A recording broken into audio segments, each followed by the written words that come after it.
So it's game one to the challenger. Janice deals out the same two decks of cards with the next cards off the top of the deck. And we'll start game two with a question to you, Bill. Now, the Bible says that it's easier for a camel to pass through the eye of a needle than for a rich man to get into heaven. So we asked 100 millionaires, do you expect to go to heaven? How many millionaires do expect to go to heaven? They're going to expect to go to heaven. Why not? I think they'll go to heaven. Probably about 35, I'd say. 35 out of 100. Oh, that many, huh? No. 35 out of 100. I'm going to say that it's going to be higher because I think, especially being a millionaire, I think they probably think they could buy their way in if nothing else. So I think that's going to be higher. Say higher. Well, the actual number of millionaires who expect to go to heaven is 78. You're right. It is higher. Yes.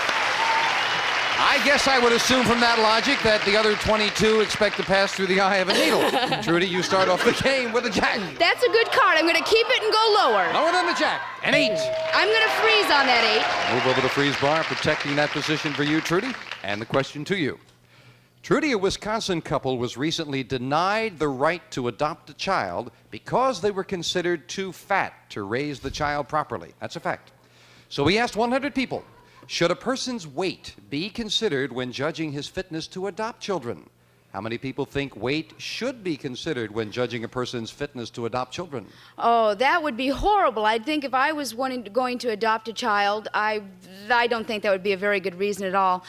I'm going to say it would be a very low number, probably 10. 10 out of 100 people said yes, that should be a consideration. I think it would be a low number as well because you got to look at its love. You got to think, how much love can they put in? A child needs love, not if they're just overweight. But I think it might be just a little bit higher anyway, still. A little higher than the 10. The actual number of people who think weight should be considered when judging fitness to adopt children is 15. It is just a little higher, Bill. Oh, I got that. 15, wow. And Bill, you'll start off this game with an 8. Change that card. Getting rid of that middle card, a jack. All right, that's good. Lower. Lower than the jack. A 5. Higher! Risking it higher. Oh, no! Another 5 is not higher. Trudy, that gives you a free chance to call off the 8. I'm going to go higher on that 8. She's got a middle card. She says higher. She is right. I'm going to go lower. Lower than the ace. An 8. I'm going to freeze on that 8. Now one card separates Trudy from a trip to the big money. Bill? Now, Bill, this happens all the time in commercials, but does it happen in real life? We asked 100 housewives. Have you ever actually changed to a different laundry detergent because your neighbor's clothes looked whiter than yours? How many housewives have changed detergents because the neighbor's clothes looked whiter? I can't really relate to that question because I'm not a housewife, but that has to be low because these housewives, I don't think they're really that much into an ego thing. I don't think they really feel that. I don't think they believe that stuff anyway, so it's going to be low, probably about 20. 20 out of 100 housewives have changed detergents because the neighbor's clothes look whiter. Well, I know that I don't go around checking out my neighbor's laundry to begin with. So I'm going to have to say... He said 20. Oh, I think that number is going to be I think it's going to be lower. A little lower. I'm going to say lower. You don't do it, so you figure others don't do it. Right. The actual number of housewives who have changed detergents is 20, right on the button. Bill, you got it. Wow. Bill, you're looking at a jack. I got to get this thing going. It's going to be lower. He's going to play it lower. This time it is with a 9. Oh, that's hard. I'm behind. I'm going to go gamble and say it's lower. He is gambling. Lower. Yes, a 6.